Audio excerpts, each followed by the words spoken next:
Hey guys, here with Rob again up at New England Reptile.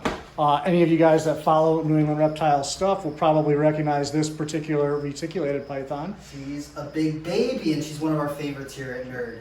So this girl right here, her name is Moo Moo Cow, and she is actually a calico cow reticulated python, but with this variation of calico, this is actually an inheritable version of calico, which has not been, there's no other lines of calico in retic that have been proven to be genetic. So you see a lot of the like high white speckled calicos and calico tigers that historically have been the pictures that go around. Those animals, they've bred them before and they do not produce calico offspring, and even some pairing has been done with their offspring to try and produce calicos thinking it might be recessive, and they still haven't been able to produce it. Where this type of calico, this girl had big white spots all over her when she was little, and as she's grown, she's developed more and more calico markings on her. We've also produced calico in Golden Child Phantom, in Orange Ghost Stripe, in a couple of the other mutations that we work with as well. So it's something that's really cool, something that we're just kind of now working into some other mutations to see what we can really do with the calico line from the moo and the cows, which is awesome. Yeah. If you want, do you want me to grab that one, or do you think you should? If you think you can do it, Oh, where's your hook at? up there, right over the cage, right over the enclosure. So Moo is like, she's coming up on 4 years old right now, maybe 4.5 years old, and she's one that we produced here right at Nerd, and she is really great. Just an awesome animal to work with. We use her for educational demos and programs, and she's just like a great animal overall. Really, really big. If you like big snakes, check us out, New England Reptile. Good? You good? Oh yeah, yeah. I'm just letting her come out. Cool. And try not to have her go around the corner. Yeah, she's good. She's cool. So, from the calico version, let's show you guys a non-calico version of the cow, the GC Golden Child cow. Trying to put her in a position where she's not so twisted. You can just up. let her cruise on you, dude. I She's know. she's awesome. I'm gonna bring her over and get side by side with you here. Boom. So now you can see a cow A without the typical cow. cow, yeah. Where they've got the white background and then they've got the yellow and black speckles all over them. Really beautiful. And the really neat thing about the cows is they actually hatch out all white. They don't have any spots on them at all. And then as they grow, they develop those spots and speckles as they get bigger. So it's like a funfetti snake that you get to watch develop. And every single cow is different. There are no two that are the same. That one's a Golden Child cow. Oh, I Right didn't there. realize she was GC. Yep, the GC removes the yellow wash that you get on the cows when they're born. So that's why she's just a so white much snake. whiter? Yep, and then your typical cows, your regular cows, are basically going to have a yellow wash on them, but they'll still have those speckles. Really cool. Oh, it's been a while since I've Handle messed the with big ass. retics at all. I just have my Missed it. olives, which just move totally different. Yeah. Also, I would not do this with my olive python anymore. Why not? Because she likes the taste of my flesh. But She's yeah. actually really good outside, but she's just not good inside, which is weird. You're delicious. You're a snack. I guess so. Even though I look like crap.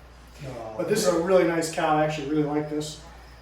I like the darker ones too, but I think I like when they're less patterned than more. I like the ones that have like the least amount of speckling. Those are my favorite ones. Yeah, and this one, the head and neck on this, I really, really like Super a lot. nice. Can you stay in the shot? If you went to the Tinley Park Reptile Expo last October, Was she the one that was 2019, there? she was one of the ones that was hanging out with us at our booth. So a lot of people met her. She's a great ambassador, an education animal, super friendly, just a really cool snake. Yeah. Very pretty. I love their eyes too. I don't know if that'll get in there. They got like the bluish kind of gray eyes. You hold her, I'll maneuver the camera. And like, she's "I like, will yeah, never no, sit still." no. It's a retic, so you're not going to get a real great. She knows. It's on to me. You can kind of see. Yeah, there you go. Beautiful eyes. Not those ones though. Just the ones down there. Yeah. But yeah, no, I really like reticulated pythons, but space is definitely an issue for me. So, plus living where I live, I can't have them anyways down there. So that's another thing. Yeah, size is the main reason I didn't get into reticulated pythons, because when you need a snake that requires such a large enclosure, just doesn't do it for me. I like my scrubs. My scrubs are going to need some big enclosures, but you can kind of build that into an area where you're going up because they're so arboreal. So yeah. you don't necessarily need, 10 feet of ground wall space. Yeah. Yeah, you can just run it up like it's a stack of cages kind of thing. Yeah. Yeah, I do. I want to do something with a couple of mine. I was actually looking at some of my 4x2s. I'm thinking about moving some of my Australian water pythons in there and doing like a nice setup for them, Cool. so that they can chase me around from in there. Give them a little bit more of an advantage. Yeah. I actually think it'll be easier with my female because she's one of those ones that likes to hit the tub and bank turn and come back out. I think the cage would actually make my life easier. Definitely. She's gotten under the couch on me a few times and stuff. That's been fun. She's That's fast. the worst. Yeah. Especially when you worked for short tails for so many years and then all of a sudden you get something with some speed again. It's like, oh, I got to move. Yep. She actually took off in the yard on me one day. I was taking pictures and something spooked her, and I mean, she booked in that other gear that they have. Damn. And I was running. The one where the front part of their body is kicking up off the ground? Yeah, the Mamba look as she's running, and I'm like, oh my God, and I barely caught her. And that was the last time she went out for pictures. So that's why you guys don't really ever see her, because she doesn't sit still at all. The nice thing is she doesn't want to bite, she just wants to run. Yeah. So that's pleasant. But yeah, so now you guys have seen the cow, and then what happens when you do the cow with the calico in there.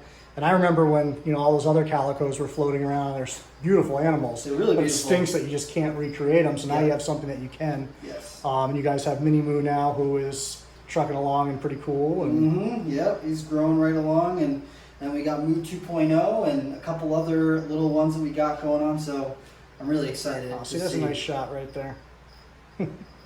Yeah. That's a thumbnail picture right there. Yep. There you go. Almost right there. Yeah. But yeah, no, beautiful animals. I like cows since the moment I saw them. I was talking to Rob before we started shooting the videos. Tiger will always be my favorite morph, no matter what. That classic tiger, like way back when the Barkers were messing with that, I love that. And a nice healthy one, lean and mean. Spots and stuff. Yeah, just like beautiful the animals. space triangles. I know a lot of people like stripes, but I like the ones that aren't, which is rare for me. I like everything striped, yeah. But tigers look cool like that. And I like the super tiger, but tiger's always been it for me. But cows would be one of those things where if I had a cool snake just to look at. It would be probably one of these, yeah. Plus their personality always seems so great. Super great. They're so laid back. Yep. They're like one of the best behaved retics that we've got here. For sure, yeah. I was going to say I haven't seen one yet that was a real handful or anything. They've all seemed pretty good. Yeah. So that's nice. All right, guys. Hopefully you enjoy that. We'll cut that short. Yep. Make sure that if you like this video, subscribe to Dan Magano's YouTube channel. Smash that like button. Turn on your post notification bell so the next time that he puts out a video, you can get a chance to watch it. There you go. We will see you guys next time. Thank you.